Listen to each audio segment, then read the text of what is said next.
Now, for the thousands in attendance and the millions around the world. Ladies and gentlemen, let's get ready to rumble!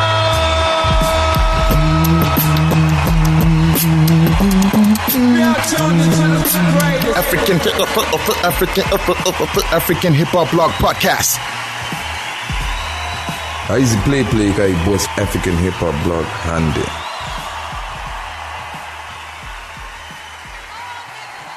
Yes, y'all. Welcome back to the African Hip Hop Blog Podcast. It's your boy Phil Chard, aka Flynn Floss, the big boss, baby. I'm pretty sure you know the rest by now. Coming to you live from an undisclosed location in the heart of Africa. We've got another incredible episode lined up for you guys. A lot of great news, music, and of course interviews. And first things first, we're going to kick it off with some real hip-hop. The bars on this joint are incredible. The beat by Saz is incredible. It's Reminisce featuring Wale. Assalamu alaikum. This is a banger, straight banger.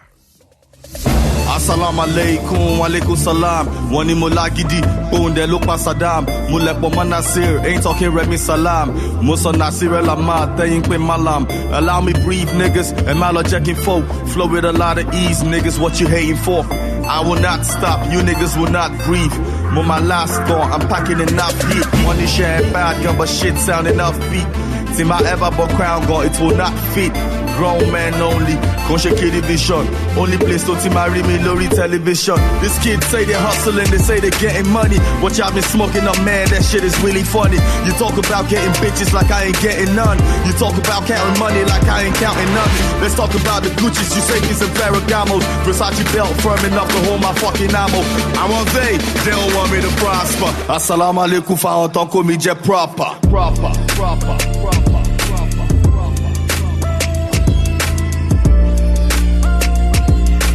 Assalamu alaikum, fa on tant qu'on me jet proper.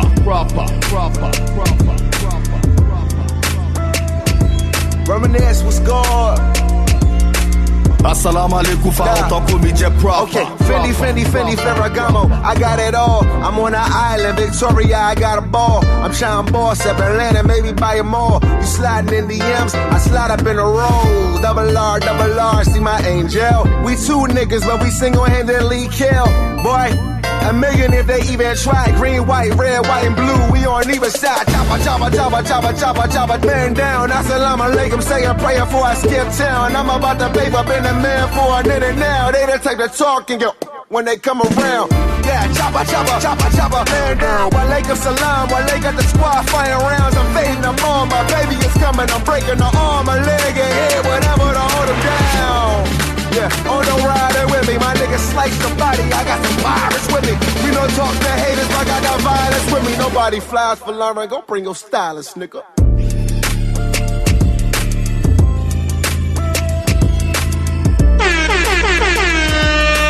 Assalamu alaikum, fa on tant. Had to let the air horns ring one time. God damn. You know when you hear bars so tight, you just hold your head and with the screw face like, woo! It's your one. Shout out to Reminisce, shout out to Wale. Incredible song. Alright, so let's get into the news. So Alikiba from Tanzania became the second African artist to sign to Sony Music Africa. And the way they structured this press release made it seem like Alikiba is now on an international deal, similar to what Davido signed a few months back.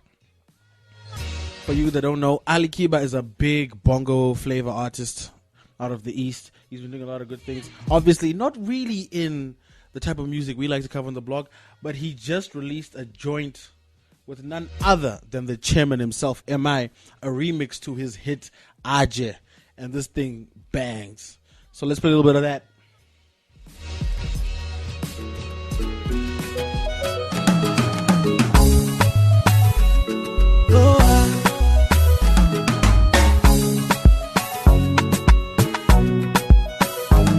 Na sauti ameifanya na misi tu, mwambia siogope, Ali ni kipenzi cha watu, tafanya pati nyumbani, hiyo yote kwa ajili yake, tena sije peke yake, siogope aje na wenzake, tafanya pati nyumbani, hiyo yote kwa ajili yake, peke yake, asiogope aje na rafiki zake. Basi mwambie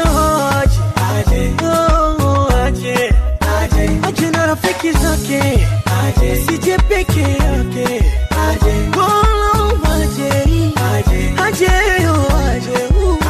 Aje jamani aje na misi aje suri wake timilifu nishamona na watu maarufu tu kina Wema Sepetu nikaomba namba bichwa kanishushwa shu ili nikosesha lulu nekamdanganya kwamba mini wa kwake aniogope tena sinicheke ili nikosesha lulu nekamdanganya kwamba mini wa kwake aniogope tena sinicheke. Basi mwambie aje na rafiki zake, sije peke yake.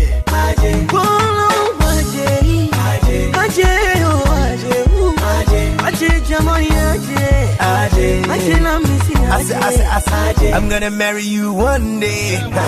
Come through, baby girl, I just want us to speak. See, we met on a Monday.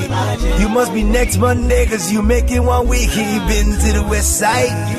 Forget wherever you seen on them Nollywood films. I wanna be your best guy. So let's try to do test fine, no one's better than him. Say, baby, give me your digits. Let me Google map location, come and visit.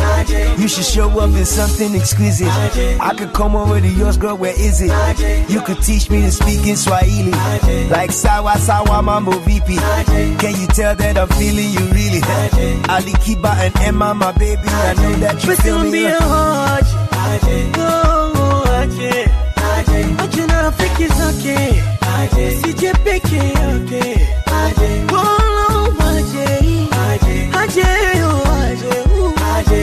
There we go, Aje, Alikiba featuring MI. Speaking of MI and Chocolate City music, Ice Prince was recently premiering his new single, which is titled Chike, on the Beat FM in Nigeria. And he revealed that he's no longer signed to Chocolate City Music. In fact, Ice Prince has not been signed to Chocolate City Music for the past 2 years, according to him, which is quite surprising. But when you think about it, he has not been shouting out Chocolate City Music. He was on their last album, though. But he also has not had a solid hit. I think his real last big hit was N-Word. And he got bodied badly by AK on that joint. So hopefully, MI can pick himself back up. And he's adamant that Chike is his comeback joint. So let's listen to this joint. It's very up-tempo, very Afrobeaty.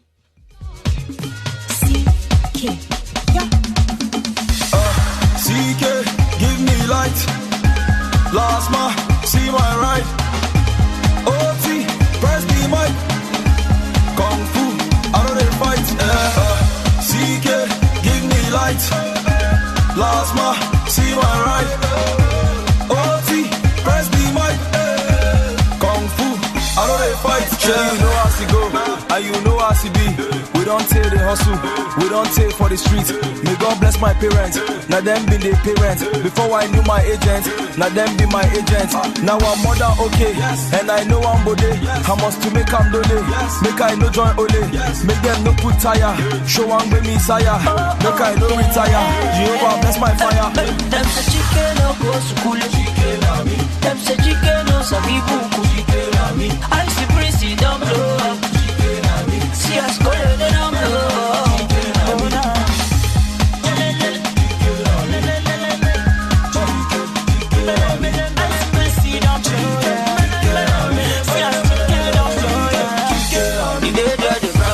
I do hear the cost my dough. I know fit to la la la la la la yo. My people they feel me so, but who has a cardigo? I know fit to la la la la la la yo. Then they feel out for the corner, then they hear out for the streets. Then they feel out for the corner, then they put down for the pit. You can call me over, come on, me I know they see the fit. You can call me over, come on, me I go and spread the cheese. I mean they tell me say, man no go blow. But I didn't tell them say, somebody tell them say, the only judge they make person blow. They want to be shaggy, they want for my market. They want chop my money because I did red carpet. They want do me wayo, they want see me finish. They want smoke my claro, one con they speak English. I keep it 100%, and I know they pretend, and I know they form a punch when I know if buy a Benz. But you know what's up, my CD done they drop. Say we started from the bottom to take it to the top. Them say chicken no go school. Them say chicken no sabi buku. I see Prince down blow. See us calling it down blow. He did the bragado, I did the calls my door. I know fit to la la la la la la yo. My people they feel me so. Olu I say cardigo. I know fit to la la la la la la yo. There we go. Ice Prince featuring Correo de Bello from Maven Records on a joint called Chique, produced by CK. Let us know what you guys think of that joint. Is it Ice Prince's next hit? Ice Prince down below, yeah. See us chicken down below, yeah.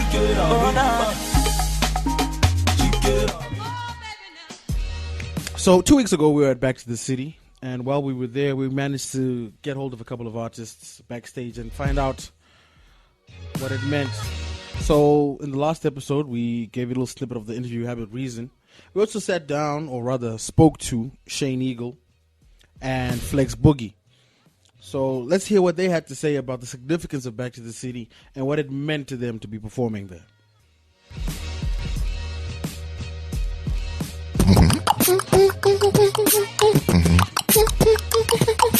African hip hop blog. Well, you know, I've always said that the first time I want to perform at Back to the City, or the first time I come to Back to the City, is when I perform. You know, so I've always researched about Back to the City, but I've never been until the day I perform. So I feel like it's a huge stage, you know, so it puts you out there even more. So if you hear the first year, you're gonna be here the next year, though. Yo, the Vuzo hustle, I feel like gave me like an advantage, bro. You know, like a head start that a lot of people aren't fortunate enough to have, you know. So I encourage everybody, if there's an opportunity out there, like take it, bro. Like anything that's out there to help you get out there, take it. Cause I was at the crib like, I don't know if I should do it. And every day I'm thankful for taking that opportunity. It's definitely helped me a lot, bro. You know? Yo, man, on that joint I say what happened to rap, you know.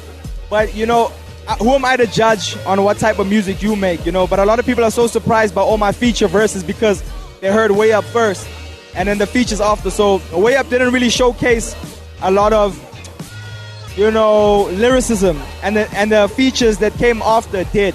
That's why everybody's surprised, you know. But I got a lot more in store, trust. Yo, everything. I said this last year. I was like, 2016 is everything. Like it's not even, what month we in? March? We're in April, bro. Know what I'm saying? My next single's coming out. I landed a big gig with Buzu. Know what I'm saying? Like everything is just moving quick for me. So 2016 is everything. You know what I'm saying? New joint, new smash, just more work. I easy play guy boss African hip hop blog handy. I think if artists decide, if the artists that are of that thinking, of that ilk, decide to speak their mind and speak their hearts, I think then a lot of the causes that are happening around the country, a lot of the uprisings that are happening around the country could be possibly led by a voice, or be supported by the voice, and not have hip hop overtake the message, and hip hop is about social change or anything. You know what I mean? But I feel like we could definitely do more as artists. We could do way better as artists in terms of helping spread that message, in terms of making that message clearer to a larger audience, which we have and we're not utilizing. You know what I mean? I mean, you know, you're utilizing it to make that pocket change, but that's a loneless way of thinking. That's a solo man's mind of thinking. So I think we could be more vocal. We could be more proactive. You know, instead of you going there for the PR, I think you could be more involved in wanting to see social change. But I'm hoping that it does happen in this year, 2016, and years coming along. I feel like we could take that forward and carry it forward as voices in hip hop. Definitely. Merchandise. Artists don't do merchandise anymore. They don't. I haven't seen anyone sell their CDs. I saw one booth, Questa's booth. I saw one booth today. Yeah, he's got a booth. But artists aren't thinking that way. Merchandising, sell product, you have product, right? You have brand, you have product. Sell product. That's it. That's how you turn people. That's how you turn people around. People have been performing, they've been killing the stage, and I mean, it's amazing. But where's the merchandise? You know what I mean? Also, we depend too much on the digital. People love peeling CDs out of packets. You know what I mean? Yeah, people still love that, and we're not doing it. So I think we could change that as artists. We could turn these people into supporters very quickly. I easy play kay boss African hip hop blog handy.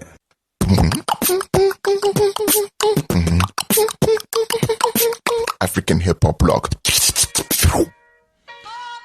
So last week there were also the Namibian Music Awards, and I needed someone to help me out here because Namibia is not a very big country, but their awards show stretched over 2 days. And I went on YouTube, they have 6 hours worth of awards. Why do you have so many awards? Anyway, but I digress. At the awards, one of the artists we featured on the blog before, KP Illist, managed to walk away with an award for Best Song with a Message. That song was titled No One's Laughing. Hey, you turn me up? Thank you. No one laughs at God in a hospital. No. No one laughs at God in a war. No one's laughing at God when they're starving or freezing or so very poor. Hey, yo. No one laughs at God when a doctor calls after some routine tests. No one's laughing at God. Let's go. When it's gotten real late. Yeah. Their kid's not back from that party yet. Listen, hey, let me take you on a journey down the yellow brick road where the potholes are many. The sidewalk is cold and the hustle for a penny is the same as that of gold. Cause everywhere you look, it's just another empty soul. I promise you that poverty has started taking over. When you walk through single quarters, take a look over your shoulder, count the kids you see begging. If that don't do you over, wait until you see the kids waiting by your Range Rover with their hands out. Everybody waiting for a handout. Empty palms out the pockets when you pull your hands out. Like you ain't got a coin to spare, but you could throw it in that gambling machine over there. I mean, look, I know it ain't your fault that they broke, but you can help them out the dark, throw a bit of rope. But you won't hire him, you say he's stealing. Let's face it, that's stereotyping, that is also discrimination. No one laughs at God in a hospital. No one laughs at God in a war. No one's laughing at God when they're starving or freezing or so very poor. No one laughs at God when a doctor calls after some routine tests. No one's laughing at God when it's gotten real late and their kid's not back from that party yet. Listen, hey yo, I'm black, I'm African, that's something that is fact. But am I wrong for being born to two parents who are black? And it ain't only that, it has different criteria. Judging someone German who was born in Namibia, someone with malaria, AIDS or something else, is treated or defined by the status of their health. And don't forget the wealth, you know the demographics, especially the ones that divide social classes. I bleed what you bleed, I read what you read, I reap what I sow and you'll reap from your seeds. I hurt and you hurt, I work and you work, and when our time comes we will both return to the dirt. So I don't understand, what gives you the right to treat me as a lesser man? How can you base it solely on the color of my hands? Man, that's racist, I hate it. That might be the worst form of discrimination. No one laughs at God in a hospital. No one laughs at God in a war. No one's laughing at God when they're starving or freezing or so very poor. Let's go. No one laughs at God when a doctor calls after some routine tests. No one's laughing at God when it's gotten real late and their kid's not back from that party yet. And last but not least, this goes out to all my main men, putting women down, acting like we cavemen. It was from the womb of the women we became men. It should be our life's goal, not to degrade them, but now we the big dogs. But see, that's just it, we acting like dogs, so they calling us pigs. Open up your mind, see her as what she is, more than just a woman or the mother of some kids. But she can be a doctor, she a woman, so she needs to take care of the kids. She can't fly a helicopter. And why is that? Cause you say she needs to know her place at the crib. Man, that's the dumbest thing I ever heard. Please, not another word. Let her spread her wings and be whatever it is her heart deserves. Gender-based discrimination isn't only violence. It starts when we all choose to be narrow-minded. Yeah. No one laughs at God. Preach, KP. Let's stop being narrow-minded, people. Great song, great message. I love that joint. So, also in South Africa, the SABC COO Hlaudi Motsoeneng announced that they were going forward with playing 90% local content. So obviously with such a drastic move, there's been a lot of chatter in the press and on social media. So I got a hold of someone who's a little more knowledgeable than me on issues regarding African music, Mr. Wiseman Ngubo. And we had a very long and productive chat about what this means for South African music and also how it's going to benefit the country as a whole. So let's hear what he had to say.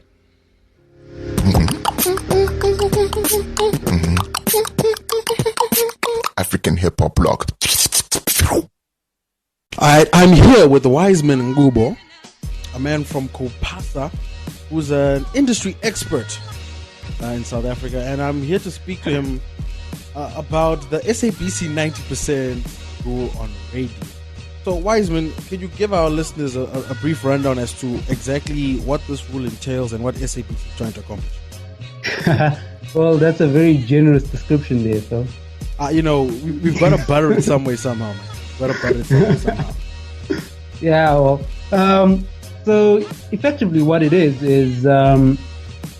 there's been a huge push, if you've been paying attention for a while, there's been a huge push within the industry itself from all different stakeholders trying to get the SABC to increase, not just the SABC, but the regulatory body, which is ICASA, to increase the quotas on local platforms from different, because they're different quotas. Commercial radio stations were currently at 30 and they were being reviewed.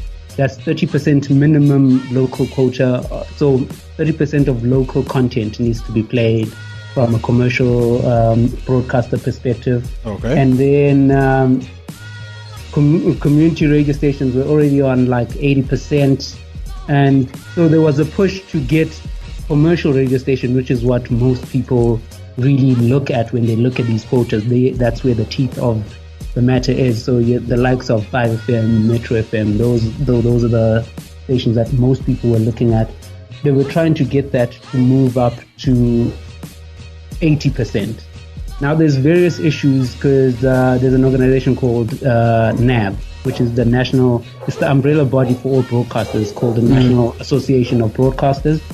So they also provide information around why certain broadcasters cannot or will not play that much local music. So what we've seen in the past 15 days, was Mr. Hlaudi Motsoeneng decided that, you know what, enough is enough.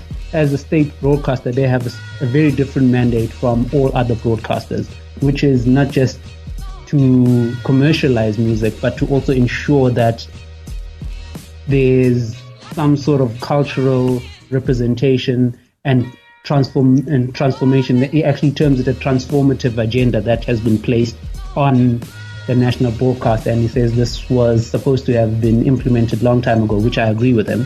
It should have been implemented as far back as 1994 already. But so what the SABC then did is despite all the other agreements, because the agreement now within all stakeholders was that 70% on all community radio stations, on public radio stations, So public radio station was supposed to be 70%. So that's the actual... Sorry to disturb you. So when you say public, you mean community and commercial? No. Community would stay there, but as long as it's a public, even if it's because the commercial stations have a different description. Let me just get the actual description here of what the difference between a commercial and a public and a community radio station actually is. So effectively, ICASA would regulate that, and then from Sorry, I'm just looking for this. Getting my stuff in order here. So essentially, what ICASA would do is they would give the recommendation, which is an actual regulation. So they'll give the regulation, and then everybody would have to essentially abide by it. So what the SABC has done is really just taken what the regulation was for community radio stations and applied it across the board to all their radio stations. So 90% across the board, including commercial and public and all other broadcasters. Okay. Yeah. So in terms of the immediate impact this type of legislation has to the music industry, what do you predict? My prediction. First of all, I must allude to this.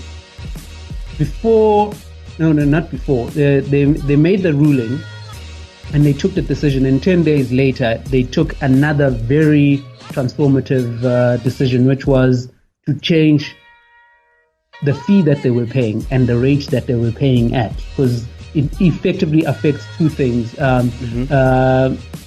the public performance right and needle time. So that those are the two royalties that get paid over by the SABC for the use of the music on their radio station. So they pay SAMRO and they pay IMPRA and AMPRA.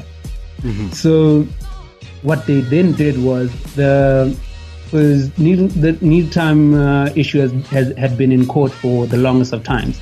And when the final ruling was made, was that the royalty would be at 3% of SABC's revenue. So what Cloudy and the board decided, which was last week, was despite what the ruling says, they're going to pay at 4%, which is historically, it means a lot, because the SAMRO rate had been the same at 3.25 for the longest of time, I think about 30 years. So this is not only is he increasing the amount of local music that's being paid, he's increasing the cake from which it's being paid from. Wow. So it's something the effects of what the past 15 days has been will only be seen later, and we'll look back in retrospect, and only then will a lot of us actually understand what this is. But it is very, very, very big, and I think everybody should really be celebrating it way more than they currently doing. Okay, before we get on to that next issue, how does that now the 4% of revenue payout, how does that compare to other international payouts? Yeah, well, for instance, needle time in America for all terrestrial radio doesn't exist. So that 3%, you wouldn't get it in America. Really? It doesn't exist in American law. So what do commercial radio stations in America, who do they pay? So terrestrial radio, which is the likes of your Fives and whatever, they do not pay needle time royalty. It doesn't exist. So you'd only get that from the likes of Pandora. So terrestrial radio, so terrestrial radio wouldn't get that. So it's something that is extremely crucial in the sense that not only are we paying this needle time royalty, we've also had very definitive jurisprudence in it, in the sense that it pays both the performers and the owners of the sound recording, which are the labels, and it splits it 50-50. It's something that is really tangible, and it's like literal money that is going to go into the hands of not only the performers of the music, but things like session musicians and people who were featured on that song, and performers who wouldn't generally have a royalty to claim now have a royalty. Okay. Yeah, so it's a lot of money, and I think at the other thing that the SABC did was, when the judgment was made, payment was supposed to be as from 2000, and I'll tell you now. So basically what the SABC did was they went back to when the legislation was passed, which was around 2006. And that's when they're going to pay from. Whereas every other radio station in the country is going to be paying from 2006 when the judgment was passed. So, it's not only are they adding the years, they also just out of the goodness of Mr. Motswane's heart, I guess. He's gonna backdate the pay to way back, as far back as he possibly can, and that's when the legislation came into effect, which was around 2002 in the country. Okay, so based off that, I have two questions. First of all, non-SABC radio stations, does this judgment affect them, and what are they doing to improve or increase airplay for local artists? Okay, well, the actual judgment does affect them, but the SABC action to play 90%, what it actually does and what it actually means for the rights holders themselves, so the music industry as a whole, is it gives the music industry an untold leverage against the commercial radio station. Because if the SABC can pull it off across all especially their commercial radio stations, then any other private broadcaster has no leg to stand on to say we cannot do this. Okay. And then secondly, can SABC afford to do this? As in backdate the pay so far? Yeah, because some of the money has already been there. Some of the money has been being collected for that long. It's just that it wasn't going to be paid out because of the legal battle around who to pay out. So it was just sitting in escrow, basically? Yeah. Some of it was already there. And two, I think just because it's nothing that the board took lightly. So I'm assuming it's something that they've all been working on with the financial guys, crunching up all the numbers, and they can actually afford to do so. So, and because even with the increase of the rate, it's something that they crunched the numbers in front of the guys of the stakeholders who were there, crunched the numbers, saw that it would work, and said, okay, right, we are going to increase it by a percentage so that it's equal across the board, we provide parity. And then back to the leverage that they now have, especially with the 4% increase. It's also leverage in the sense that they can now use that as justification and as part of their negotiation tactics with the private broadcasters to say the public broadcasters is not only increasing the usage, but they've also increased the payout. So it now puts a very huge burden on the private broadcasters to do the same. Yeah, and and this is why it's so crucial for everybody to literally play a role in this, because once it becomes apparent that the SABC can sustain this 90% and the revenue won't be affected much, it really puts a shift across the industry. Okay. It thus forcing more private institutions to pump more money into the local creative industry, and that will create a ripple effect in terms of job creation, in terms of just the quality of the productions we can put in as a music industry in the country, and the amount of money we can eventually see being plowed back into the industry itself. And that will increase the quality of music we get. It will increase the quality of recording, and just a cultural mind shift, which is very crucial for South Africans. That will be this 90%. Every time if you wake up and you're hearing your own music with a South African message and a South African feel to it, it just creates a very strong sense of identity. Okay. Well, now you actually brought it up. So now there's the argument from the naysayers that say that the South African music industry isn't mature enough to sustain this volume of content. Just over the weekend, in our Viber public chat, be sure to follow at viber.com/AfricanHHB. We're discussing that Instagram post by Liange Lamine. Yes. And she was literally saying that SABC is now playing subpar music, and she'd rather listen to a station that refuses to play her music because she's no longer entertained. What do you have to say to people that line of Firstly, I really don't understand this subpar statement. We really need to be what's the word I'm looking, wary of people who portray that message that local is inferior. Because one, under no circumstances are we to believe that we are inferior in terms of quality productions out there.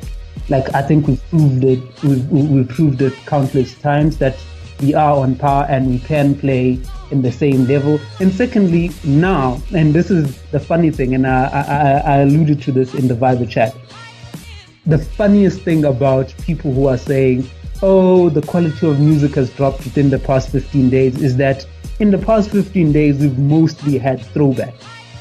Mm-hmm. Throwbacks that were not questioned in terms of quality 16 days ago. People were very happy to hear a Tebe song. People were very happy to hear a throwback of a Kwaito record, and they didn't have any issue.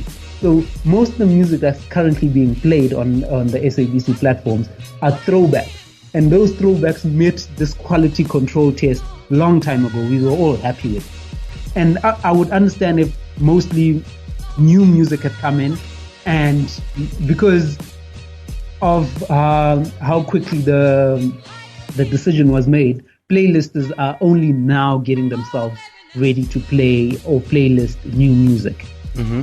What they've been playing in the past 15 days has just been throwback music that we all loved and had no critique for the longest of times. And then suddenly now we say that very same music is not quality music. The argument doesn't hold any water. And secondly, I do not think that the quality of the music in as far as, because most of the people who are saying quality, who are using the quality argument, are not even technically inclined. So I'd understand. Shots fired at Leanne! It's not just her. I'm just saying most people wouldn't know a song that's recorded at 128 kilobeats per second versus a song that's recorded at 320. And so to them, a song is a song. These are people who download ringback tones. These are people who download MP3 songs from Kasi MP3 or stations like that, or data file hosts. Like, that's the music they consume. That's the bulk of the music they consume. So the quality argument is not really there from a technical perspective. And now if we're talking about content quality, I mean, we listen to songs like Psy's Gangnam Style with no objection. So you can't talk content quality if you enjoy songs like Watch Me Whip and Watch Me Nay Nay. And then question the quality of a local song just because it's local. Like, I mean, Whip and Nay Nay, and I enjoyed that song, but it's not a quality song in terms of content. It's just a song. It's a song you're going to listen to today, and then 6 months down the line, you don't care for. I mean, we were all listening to songs like I'm in love with the Coco. I mean, if you're going to talk content quality, I mean, that quality control aspect, if you were really that crazy or that finicky about quality of music that you listen to, you weren't going to listen to that song, but we did, and we're happy with it. If we were talking about quality of music, Chris Brown's last album wouldn't be gold in this country if you were being that discerning, but it's gold. So, and on the flip side, music albums like Audio Definition HD aren't gold. So did you see the difference there? And I don't know how many songs from a local perspective that I get on platforms like Slicker on Life and the likes, or that I've received over the years that are really quality music in terms of technical, from a technical perspective, they're really quality. From a content perspective as well, they're really quality, but have never made it onto radio. I mean, a lot of us were decrying, okay, Malum Cool Cat's music not being on radio last year before all the shenanigans happened, and we were pretty disappointed by his actions. But so people who have a cultural movement were not being played on SA radio. And that makes no sense.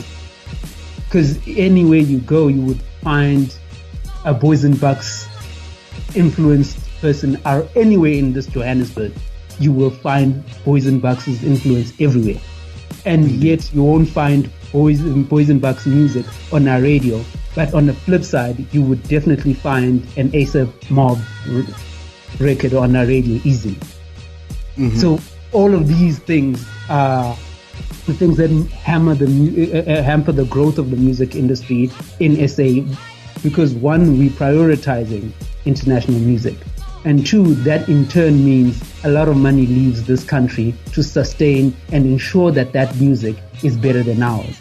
And three, it also ensures that if, for instance, if we had somebody who's made enough money as Jay-Z in this country from music, do you think, even from a layman's perspective, the music industry will be a viable industry? Like, that alone is a mind shift. If you can think, if a parent can look at a Jay-Z and say, well, it's possible, that creates, you no longer have to justify going into the arts or the creative industry to your parents every time. Like a lot of us who, for instance, I've wanted to be in the creative industry for the longest of times, but I had to go through a formal degree route and get a formal degree just to ensure that my parentals are happy with the life choices I made. Like, and right now it also, it opens up the pie in the sense that it's not only Casper or AKA, it's a wide enough audience. A jazz musician can make money, an EDM musician can make money, and it becomes a proper industry. And once the industry opens up, you can make a living. I mean, in well-developed industries, you get people who do nothing else but write songs. They don't perform them, they don't do anything. The likes of Max Martin make money from writing music. So the more money you pump into your industry, the more development your industry gets, and the more channels you get to make money. Because the bigger the likes of our AKAs get, the superstars get really big, the more they need people to handle their booking. The more you get fringe industries like PR, you get fringe industries that deal with merchandising and all those, and those things become proper industry. You get booking agents who make a living off just making sure AKA gets his booking. And they make enough money to actually make a living. And then you get people who just have to now manage it. You get the managers, it develops so many other industries just by creating quality music. You develop a host, so many people eat off a musician's plate. It's insane. And if you can understand why it's so crucial that music generates enough money, you will understand why it's so important that we play local music and plug local music in here and play it. Because if I could tell you the stats, like if you could see stats around people who make money off iTunes in South Africa, for instance, you can see how skewed our consumption patterns are to international music. And the international music we're consuming is not necessarily quality content, it's just content. It's just, we're consuming it purely because it's been marketed to us enough times that we remember it. How many times have you heard a song you hated, but 3 weeks down the line it's your favorite song? Because the radio played it enough times. Definitely. Yeah, Well, as a Zimbabwean, I certainly come from the other side of this, because a decade ago, our Minister of Arts implemented a 70% local content policy. The difference we had against you, our industry was not developed yet. So you created this massive gaping hole in content, and it was just being filled by whatever was being made as opposed to quality content. Granted, a lot of artists benefited greatly from that law, and we've seen the positives and the negatives. But I've also, as someone who's been to South Africa several times, I've seen the appetite for the content and the quality of the content. It's like MI has been saying, and Tumi has been saying the same thing. Like, who in America can touch me? Yet you guys would promote these guys before you promote me, and it makes no sense. It really doesn't. Because, for instance, Americans aren't clamoring to play our music. That's my other argument. It really they're unpressed to play our music. If they don't even care. Yeah, they'll throw us the bone every now and again where they'll play a local song and it's, you can see by our reaction to our songs being played there just how far we think they are ahead of us. Because they'll play one song. I mean, remember Sway in the Morning played Yippee-Ki-Yay the other day? Mm-hmm. All of us lost our minds. But the fact that they trend here, the fact that Chris Brown can go gold here with one, which is with an album that's arguably his worst work yet, is telling. Like, how is his brand so strong in South Africa that he can surpass a local act with quality music? People are buying the album off the strength of the marketing alone. True. Actually, a few years back, someone working for Warner Brothers that came down to South Africa. I think the subsidiary for Warner Brothers was Gallo, if I'm not mistaken. Yes. Yes. Yeah. So she basically was based overseas. She had come down to review the operations here in South Africa. And she asked the guys at Gallo, what is your local music content policy? And point blank, their response was, we don't have one. Literally just take international content, repackage, and don't waste our time with local. So there's a serious issue from top to bottom in recognizing and appreciating local, which is extremely problematic because, like you said, it creates a trade deficit where all the cash being generated off the arts, especially off radio play, is now being paid out to international labels instead of being paid to local artists. And I think the other issue we have in SA is that we uniquely so have the presence of all three majors in this country, not to mention our own localized majors. So with that power, if Universal releases a Drake album, they're gonna expect all their satellites to punt the Drake album and punt the Drake. So, and because Drake is such a sure thing, a lot of the satellites are also pressed because music is a bottom line thing at the end of the day. So a lot of them would also just feel like it's easier to take this 1 million rand and print as many Drake CDs as possible because I know Musica is definitely going to buy them, as opposed to taking that very same amount of money and printing MT CDs, for instance, just as an example. Because I know the Drake album is going to fly off the shelf because the marketing is not only from a South African perspective, it's on the internet, it's on your timeline. Like, I mean, Drake would put up a tweet once and promoting views. And it wasn't even a promotional thing, it was a picture that says views. And that picture will travel all across the world, everywhere, and anyone would get it. Our timelines was filled with it. Like, they turn us into their own promoters. And they make us promote their songs so far that they themselves don't necessarily have to do that much.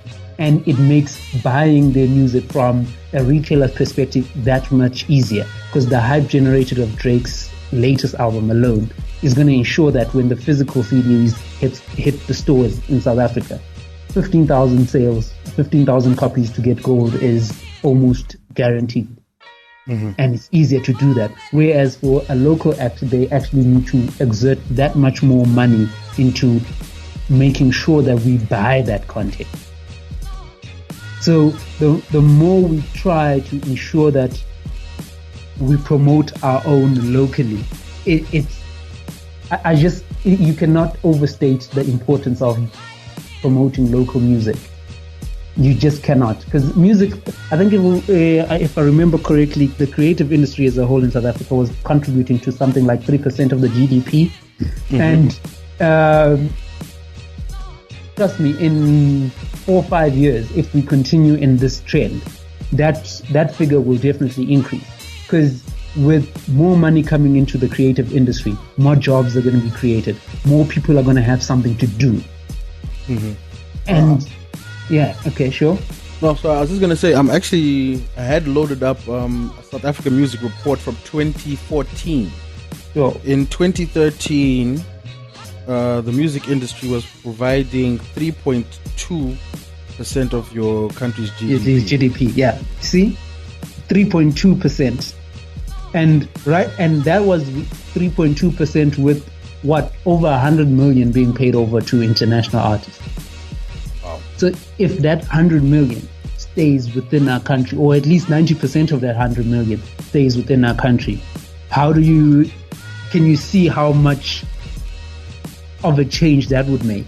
Because a lot of, and this is what people don't understand, a lot of our current policies in the country have actually been driven by the music industry. And it's been driven by a long-standing question, which was, why are musicians dying poor? Mm-hmm. And that one question has put into effect so many things, including this quota.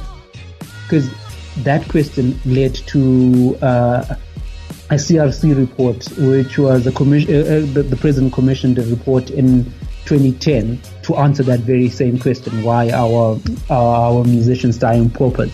And from that, there was a report that came out. I think it came out in 2012, if I'm not mistaken, which basically set into motion copyright reform in the country, collecting society regulation, and that report gave birth to our current Copyright Act reform, which is it's an overhaul of our Copyright Act as it stands right now, to try and bring it up to date with current times, with the internet, and it puts into place things like standard contracts across the industry, regulation of the industry itself, to ensure that money is being made by our local musicians.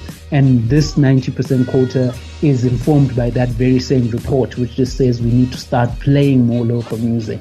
We need to ensure that not only is our artists paid, or not only do they generate enough money, but when they do so, we need to ensure that that money is used in proper ways, and it finds its way back to the original people who created this. Because with money, if you have money to create, you spend more time creating. It inspires more creation, and inspires more creativity, and creativity then breeds like a better functioning industry. Like, how do you suppose the American industry got so big? It's because money was being pumped into the industry. Mm-hmm. And that's exactly what we need to do with our own industry. We need to pump money into that industry. It's not to say they didn't start with terrible production. Mm-hmm. They did. And I'm not saying our content currently is terrible, but I'm just saying, to those who say our content is terrible, in any event, even if it was, we'd need to soldier through that period, because we need that money to generate better quality production. We're not going to get quality local productions by playing international music. It's just not going to happen. Okay. Yeah. Okay, definitely. Well, this has been a very enlightening conversation. Yeah, well, glad it is. Glad it is, my guy. We can tell you're very passionate about this. It's something that happens to be. I think it's also because it's of the reporting, and you and I both know constituencies tend not to, what's the word I'm looking for, look beneath certain things. They can take a lot of information at face value, and I think this one is one that all stakeholders involved in the music industry need to play a role in. We as consumers need to ensure that we're tuning into these radios, so that this whole and it happens a lot in South Africa. Oh, what will investors say? Oh, what will... No, let's stop prioritizing investors, foreign investors, over our own selves. It just makes no sense. Mm-hmm, definitely. Because especially when you use the word investor, they hear to cash out. Let's ensure if they want to cash out, they cash out on our own industry. Because look at it this way: if this quota was a blanket quota across any medium in this country, any broadcast medium, whether it be TV or radio, whether it be private or state-owned, in order for Beyonce to be played in this country, Beyonce would then be forced to collaborate with the South African Act. Mm-hmm. And I that would open up so many. Yeah. I think there's also one thing that I've noticed, not to paint everyone with a very broad brush, but there's an opinion that people somehow generate opinions of the outside world without actually experiencing the outside world. And for, like I said, for someone who's traveled across Africa and who's had the privilege of living in a country that implemented a similar type of law and seeing the benefits and seeing what can be where the mistakes were and where the benefits were. When I heard about this ruling, I was like, yeah, it's about time. I don't understand why this wasn't before, because there's so much quality content. In Zimbabwe right now, there's a specific law where if an international act is to perform, you have to get 3 local acts to open up for them. And that's a law. That's a law. Promoters in the beginning complained about it, obviously, because it increases their fee. But despite that, there's still such a massive gap between what you pay international and what you pay a local act. But at the very least, what it does, it guarantees that, one, your local acts have guaranteed work at international shows, so they're increasing the revenue stream. It also guarantees that they're exposed to a larger audience, because an audience that's coming to see, for example, Chris Brown, is not going to be the same audience that's going to come and see a local DJ or whoever it may be. Sure thing, yeah. So if you're opening up for them, that's more people are exposed to your work. And more importantly, you're also giving them an opportunity to work with and see how international acts conduct themselves and how they manage their brands and how they perform. Yeah, and it's such a crucial thing. Like, we need to start playing at the world stage, and we need to start prioritizing our people so that they do, and capacitating our artists so much that they can play on that stage. Because, I mean, how many shows have you gone to, even here locally, where you get an international artist that's billed in probably north of 5 million, coming to perform against with the local act that's paid probably 30,000 rand, and the crowd reaction and the appetite for the local content is so great. Like, the international artist comes, performs. Yes, people go crazy because of it's a once in a while, but you get the local acts coming on and putting on a show that like you've never seen, and the crowd reaction just matches it. And by the end of the day, the most memorable thing is the local production. That is true. Well, that's exactly what I saw last month at Back to the City. You see, Elzai, as much as I love him, Sky Zoo, Camp Low, their reactions were at best lukewarm. When you contrast that with the reaction Questa got, when you contrast with what Nasty C got, with the reaction Reason got, it was literally night and day. And you see, that right there is a clear sign that no one, it's not that they don't care about international music anymore, but I think the youth especially are starting to appreciate our own stuff, music that resonates with themselves, which is also why that example you gave of OK Malum Cool Cat. I remember there was a time at Maftown Heights, 100K my cassette was not getting played anywhere on radio.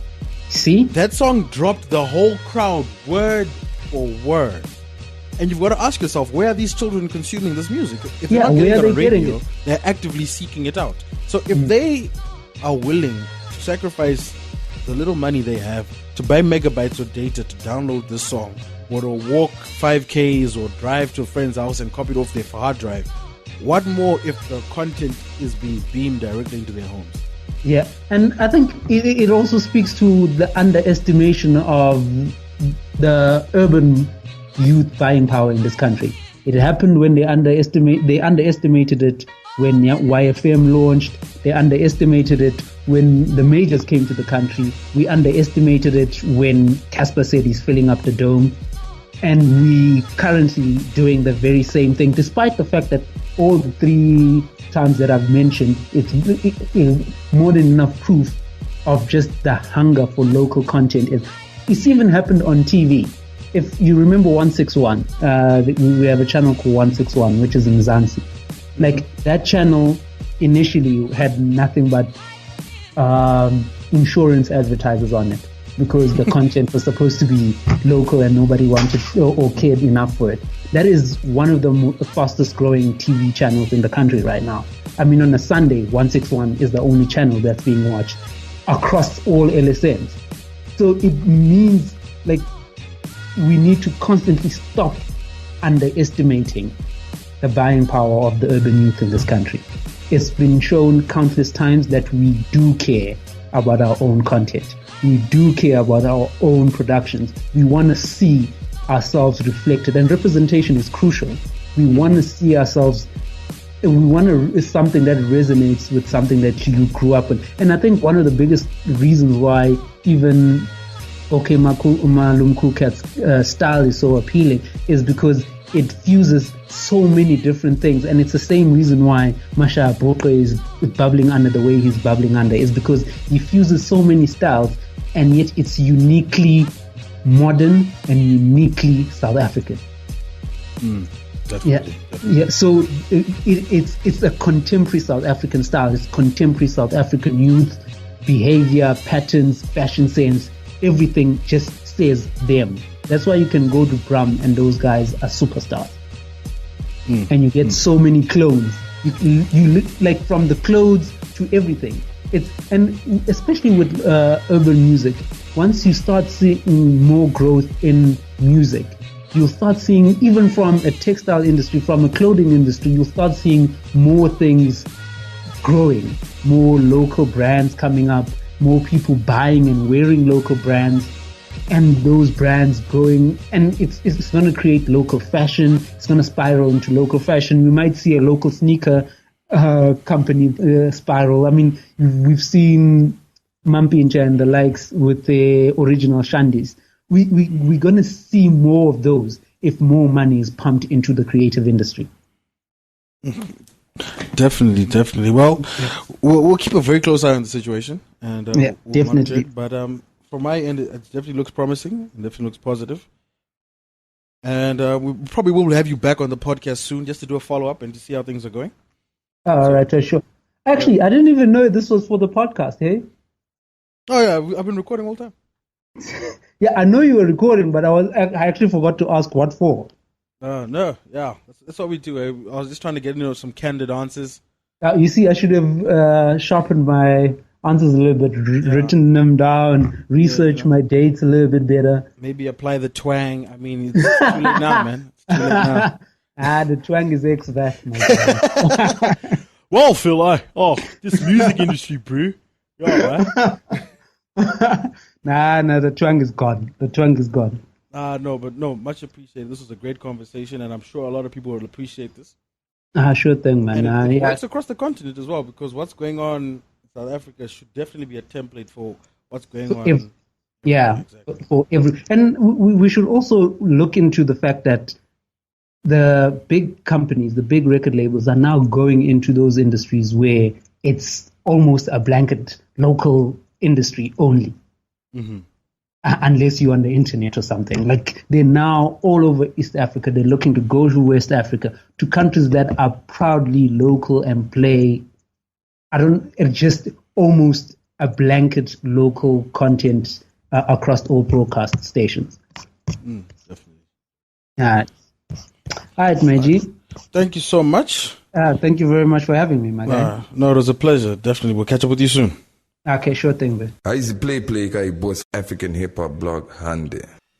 That was Wiseman Ngubo sharing his views on the 90% rule that SABC is implementing. A lot of good points there, and hopefully it works out. I'm pretty sure it will work out. And I look forward to seeing how the South African music industry is going to progress based off this. Speaking of South Africa, let's get back to South African hip hop. This is DJ Switch, Now or Never, featuring Shane Eagle, Proverb, Reason, and Questa. Straight boss, fam. The rappers say they in the game, and I don't see them showing up. Went from blowing trees to being on joints with OGs, but I'm connected to this money like my paper Siamese. Yeah, and I make these niggas grab a hearse, and when I'm on a feature, make these niggas change their verse. Goddamn. Man, what happened to rap? Yeah, man, what happened to rap? Said what happened to rap? Hip hop used to drop bars, and now we just dab. It's now or never, never.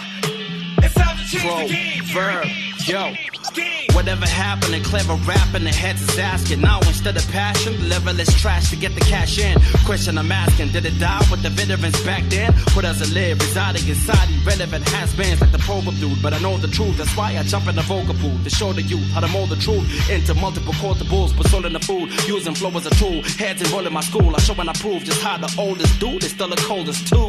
Damn.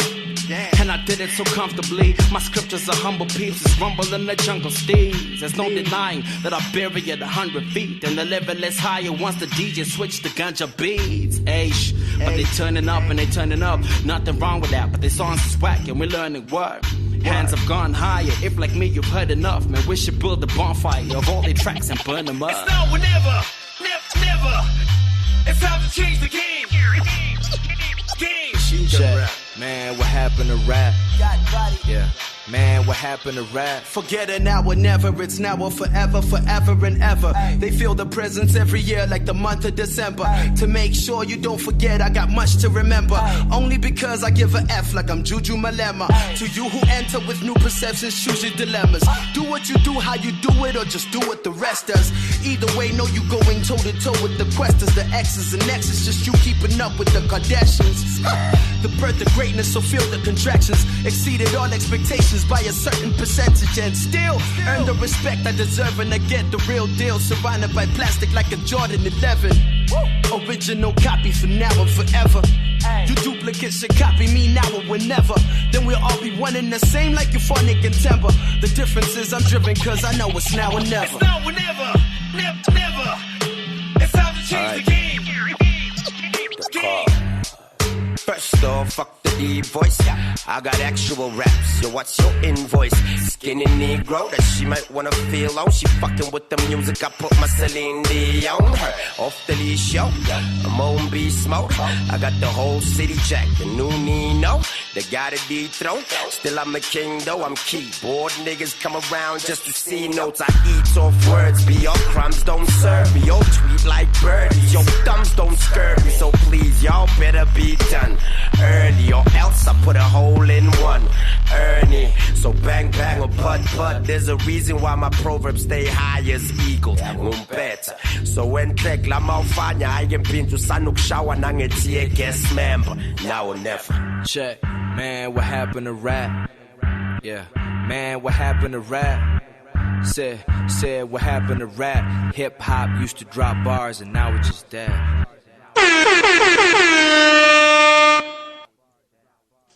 Let the air horn ring for those bars one time. Woo! Yo, there's a lot of great hip hop being made right now, and it's a beautiful thing. I love it. I love it so much. And finally, I got a chance to sit down with HHP, and we had a very, very interesting, a very in-depth, a very honest and open chat about what he thinks about the state of hip hop, South African hip hop, about his career, about his plans, about his change. Coming out of rehab, dealing with his depression, and now becoming the artist formerly known as HHP, now going by Jabba Man. So, this is all going to be part of a documentary that we're putting together.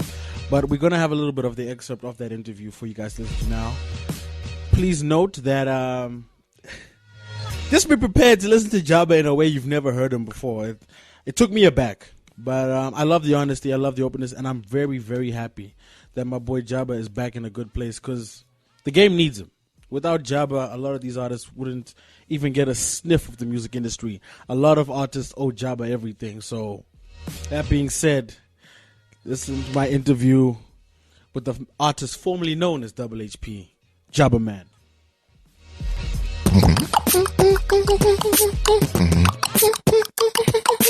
African hip hop blog. So Jabba Man, how you been? Yeah, I'm good, my brother. That's good, fam.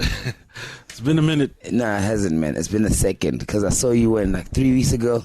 Well, at the Major League Gardens. You know, like we run into each other. Nah, man, like, but it's an interview always. If you meet you know what I'm saying? We just interview each other, you know what I'm saying? Yeah. But you good?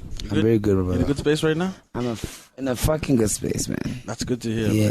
Yeah. So tell us, what's been going on, man? We've been hearing some troubling things. Yeah. I heard that Cliff Central interview, man. Personally, like, as a fan, yeah, I was I was reduced to tears, man. Yeah. I was like, we almost lost you, man.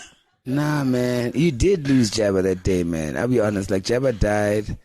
This new Jabba is someone else, man. I'm happy to be alive, guy. Like, I mean, you know how liberating it is to roll a joint with your parents around? Not, they don't see you smoking, but they know you smoke. I mean, that's so great. I mean, part of the things that make you depressed, I think, in life is having to, like, live a double life, you know? Like, I used to hate this whole thing of, like, being a celebrity. I hate that celebrity lifestyle, man. I like being a normal, average person. I mean, one of the reasons why I'm rapping was I was really hoping to get, like, a Mufftown hero, man. I think Mufftown's been wanting a hero for so long. And I was sure that Casper's going to be that hero, man. Like, yo. But, like, Casper's, like, now, like, he's out there. Like, he's in the world now, you know. And Mufftown still needs a hero, man. We still need, like, a Superman. We need to be able to put a light in the air and say, yo. So now I have to come back and be that damn ass hero, man. Jabba Man, you know what I mean? So I'm back. I'm glad to be alive. Like, you know, people kind of listened to that Cliff Central interview and stuck to the wrong thing, you know? Like, I wasn't there to talk about that shit. Like, Cliff just said, I knew Gareth from high school, from rugby days. And he's like, yo, man, you know, I've known you all these years, man. We listen to Biggie all the time. I've never seen you this cool, man. What's wrong? Are you high? And I'm like, no, guy, you know, I'm feeling so great because I remember I even tried to kill myself. You try to kill yourself? Really? Tell me about it. And we just kind of touched on that and we moved on again. And everyone's like just stuck on the suicide thing. And for me, it doesn't say that Jabba is seeking attention. That's what people think. I think it says to me that there's so many people who try the same thing that this thing it's a big deal to them. You know, like, yo, nigga, I try to kill myself too, man. I mean, yeah, I took 5 Panados, but like, you know, like, so like a lot of people go through depression, whether they like it or not. It's like, there's no nigga I know who hasn't had erectile dysfunction, where like that one day your dick's not rising, like, fuck. I know what you're talking about, man. Okay, cool, yeah. I mean, there's been moments where like you be with that chick and you're like, yo, man, I don't know what's wrong. She's like, what did you eat? And you're like, hey, baby, I don't know, man. You know what I'm saying? Like, everybody goes through the same shit, man. And one thing that's powerful about what's going on is that that people are forgetting that like we're all human, man, and like you know, they get so exposed when you tell the truth. They get so exposed when you tell the truth. So yeah, man, it's a beautiful thing to be like alive right now and to be Jabba, because right now I'm all about Jesus Christ, man. That brother, like, he literally saved my life. Like, you know, I feel like in that last suicide attempt, he kind of said to me, look, man, first of all, you're a dumbass nigga. First of all, you're a dumbass nigga, because you're not dying. I sent you here for a reason. Secondly, you know you just committed the biggest cardinal sin, fam. So you can either go to hell, or I come and take over and I just start doing shit my way. You know what I mean? First things first, that hip-hop Answer name must go. I didn't like it, actually. I also didn't like it. That name must go. You must go back to your hip-hop name. Original name, Jabba. I'm like, fuck yeah, nigga, Jabba Man it is. I'm Jabba Man. Like, you could do all the shit that you like. I know what you like. I've been with you since your mother's womb. I know you like swearing. I know you like your wife. Like, when you're committed to someone, you love them. I know that you love your drugs. You love your weed and mushrooms. I know you love, like, hanging out. I know you love your raps. Nigga, I could give you all that shit. Just every chance you get, tell people about Jesus Christ. That's like tweeting and saying, I love Jesus Christ, with your 300,000 odd or whatever. When I retweet that shit, nigga, I got infinity followers. Moses is going to be jealous that I'm retweeting you. So that's all I'm saying. Just fuck with me and I'll fuck with you. So right now I'm Jabba, man. And people are like, we missed the old Jabba. Fuck you, man, with that old Jabba shit. Like, fuck you, for real. Like, you can stick with that old Jabba if you want. Buy all my old albums and chill. But the new Jabba's about to do some really crazy shit, man. Like, for me, like, life is like chess. It's not how you start the game. It doesn't matter if you move the knight or the pawn first. It's the end game, you know what I'm saying? And a boy of mine had HIV/AIDS and passed away about 3 weeks ago. And this guy, man, he was a drug addict while he was alive. You know, he was sick. But the last week he was alive, he called all his boys, like, yo, what's up, niggas? You know I'm dying, right? Whatever. Yo, at his funeral, I saw boys I haven't seen since I was 9 years old, guy. I was like, man, I fuck with you, my nigga. Like, big up on your end game. What's my end game gonna be? My funeral's gonna be full of you. It's gonna be full of Malema, all these motherfuckers that are irrelevant. I mean, My real niggas are gonna be under a tree somewhere like, hey, Jabba's funeral's full, nigga. I'm like, fuck the celebrity shit, man. I hate it. You know what I'm saying? Like, fuck all y'all. Like, I mean, I love you, but fuck all y'all for real, man. Because in my funeral, I want my niggas there. I don't want Malema there. I don't fucking want Griselda Kananda. I love Griselda Kananda, but I don't want her there because who the fuck is she in my life? You know what I'm saying? Like, the celebrity shit, it just costs too much, man. Like, and we want to be all like out there, man. I'm a nigga, Blomile. I'm with my boys. I met niggas at rehab. I went to rehab, and I'm like, I was under depression, right? And they're trying to like make me do more drugs to stop depression. I'm like, how do you stop taking the antidepressants? You must take other pills to help you stop the antidepressants. I'm like, fuck all y'all, man. I smoke weed. My grandfather's been smoking weed. His dad smoked weed. His dad smoked weed. I'm a weed head all day, every day. So I went to rehab to get them damn antidepressants out of my system. First things first, when I got home, I rolled a fat ass joint. Man, whenever I feel like a little depressed, roll the J, and I'm done. So I'm not even about that whole other bullshit, man. I'm happy right now. I think the thing that got to me during that interview, it wasn't the suicide. It was what you said before that. You said what caused it was that you're listening to all the music being played, and there was a lot of trap music, and you felt that you couldn't fit into this new climate. You know, for me, it's like there's this one lady I saw on the show called Taboo. This girl, it's like weird people who have weird disorders. Like some of them they see words, or maybe they see music, or they can like see colors when you hear sounds or whatever. This one girl, when she hears a note or a song, it's a taste. So there's certain songs that taste like strawberry, certain songs taste like custard, and certain songs just taste like ink. She can't handle them. And I relate, because like for me, man, trap music, I literally cannot stand it, guy. Not because of how it sounds. I love the music. I hate the content, man. Like, how many times do I want to be listening about bitches? For real. At first it was cute. But you just talk about the same shit. Bitches, champagne, cars that you all know you can't fucking afford. What the fuck is this all about, actually? I hate that shit. And now, these youngsters are so fucking disrespectful. Like, I don't give a fuck how many endorsement deals I've had. I've made a lot of millions in my career. But I'll never say I'm better than Teaser or I'm better than Spokes Age. I'll never say that shit. Because I grew up listening to those niggas, even though, or however their careers turned out, but they are part of the fabric of who I am. So for a youngster to say, fuck all these OGs, fuck you, bitch. I don't give a fuck who you are. I don't give a fuck if I've known you all my life. Fuck you and what you represent. I don't give a fuck. I hate these youngsters. I hate these disrespectful youngsters. And I'm not about that beef shit. Like the next time a motherfucker says some shit about me, for real. Next time a motherfucker says some shit about me, I'm not a North God. Okay, I'm not like Joe South Africa, US bullshit. I'm from a fucking farm, from Mufftown. I'm not about that Casper, aka bullshit. No. And MT and me are cool. No, people are always on that, hey, MT, whatever. I said, fuck you, MT, because now I have to be an advocate for your song. I have to now tell people, no, he didn't mean that. Fuck you. Why did you even say my name to begin with? So it's a lesson to kids. Don't fucking say somebody's name unless you're saying some dope shit about them. Otherwise, alright, done. So these youngsters, man. Touching on that subject, did you feel that what Casper said on the Juice Bag remix was a shot at you? No, it wasn't at me. It was just a shot at OGs. Like, the kids were like, no, do me dissed him, whatever. I'm like, so what if do me dissed him? This is like high school, nigga. We used to be Form 1, all of us. We got dissed. Form 2, you're allowed to kick it Form 1 out of the shit. Form 3, you're allowed to kick it Form 2 and Form 1. When you get to matric, I'm allowed to say some shit to you even if I don't fucking care. Like, it doesn't mean anything. You know what I'm saying? It's just about the fact that I used to be a youngster. I was bullied. I mean, in our high school, we had this thing called the fag system, right? It's an English school. It's not like faggot. It's about the fag system is like you're a slave, whatever. Like, if you're a matric, you have a fag. And then you have fag master. You send your kid to do whatever shit. Like, they polish your shoes, they give you breakfast, they carry your bags, they do all that crap, right? My fag master, when I got to St. Albans, was Sepo Moema. When I got to matric, my fag became Steve Rappard.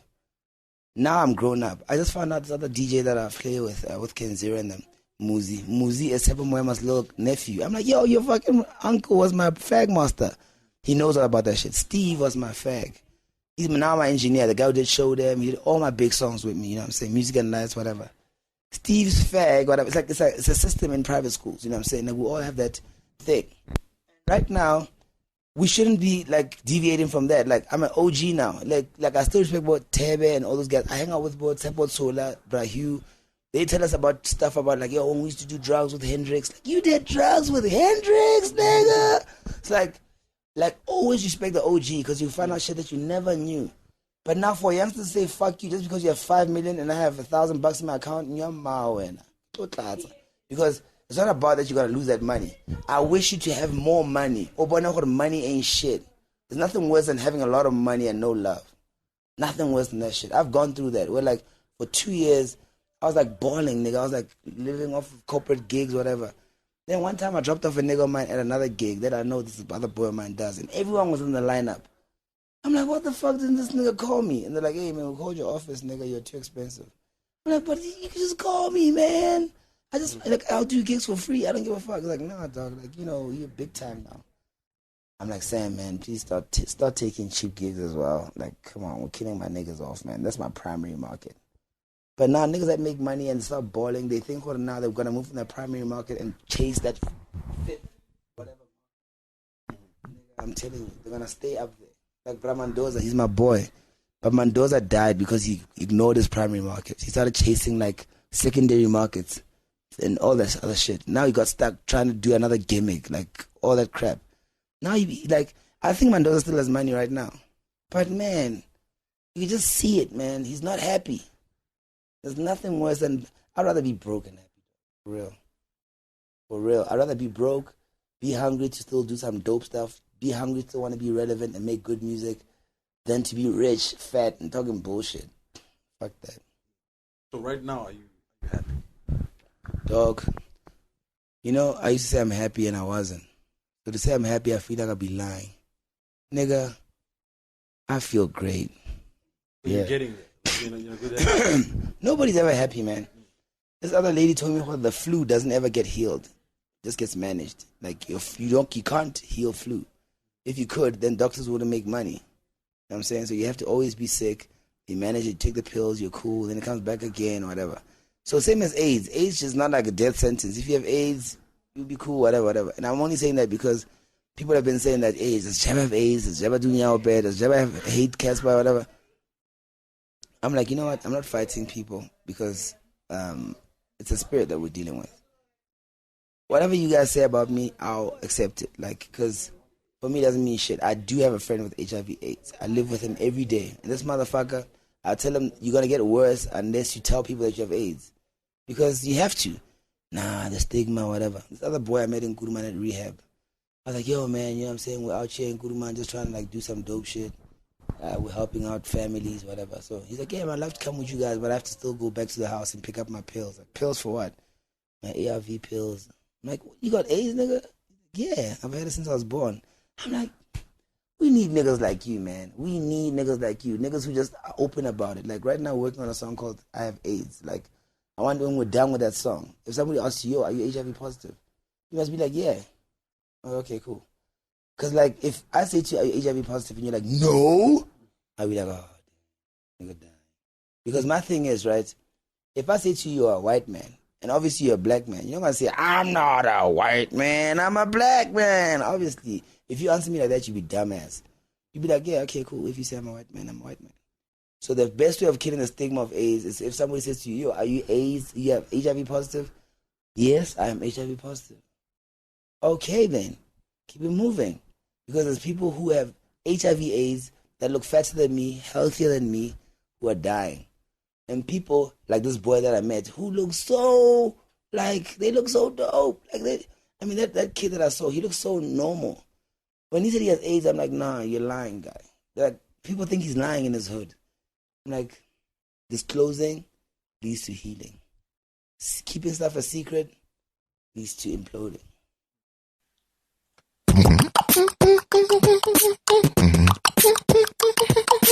African hip hop blog.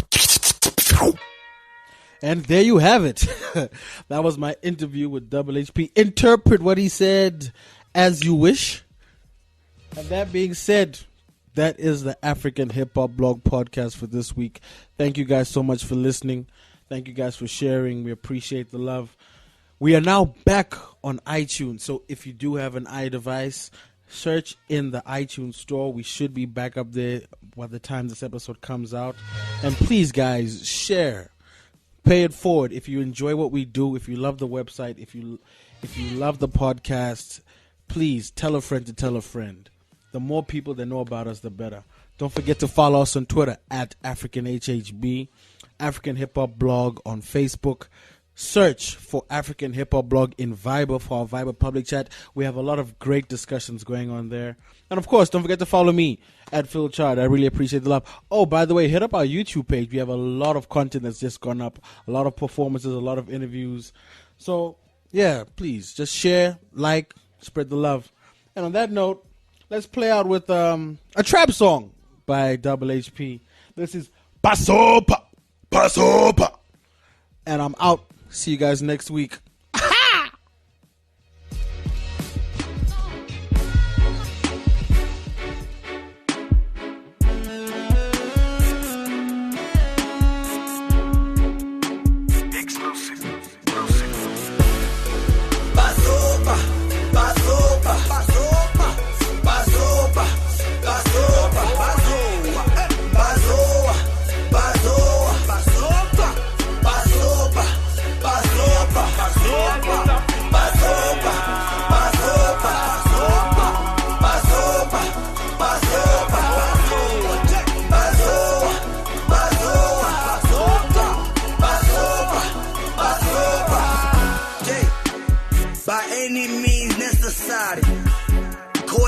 Freedom Charter and get our body.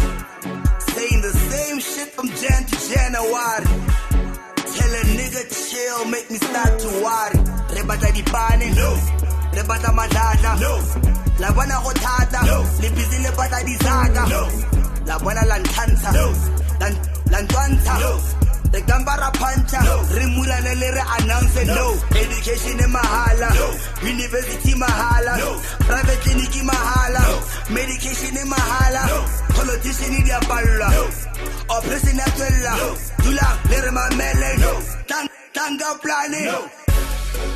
Pasopa, Pasopa, Pasopa, Pasopa, Pasopa, Pasopa, Pasopa, Pasopa.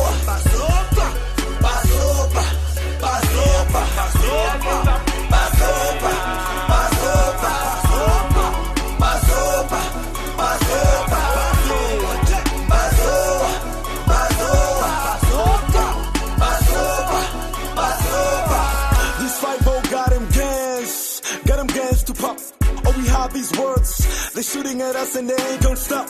Angel, we want this power. Never forget women touch their power.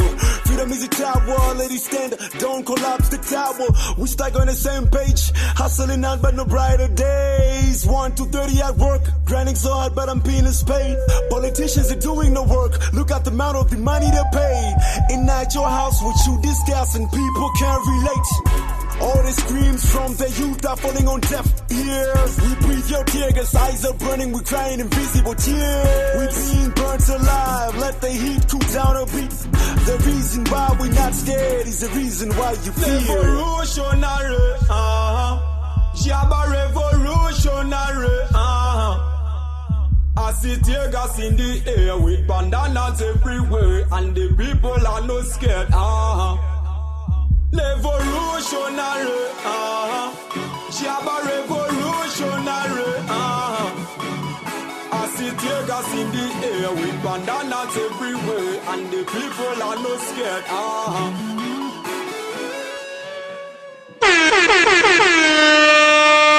Easy play guy boss African Hip Hop Blog handy.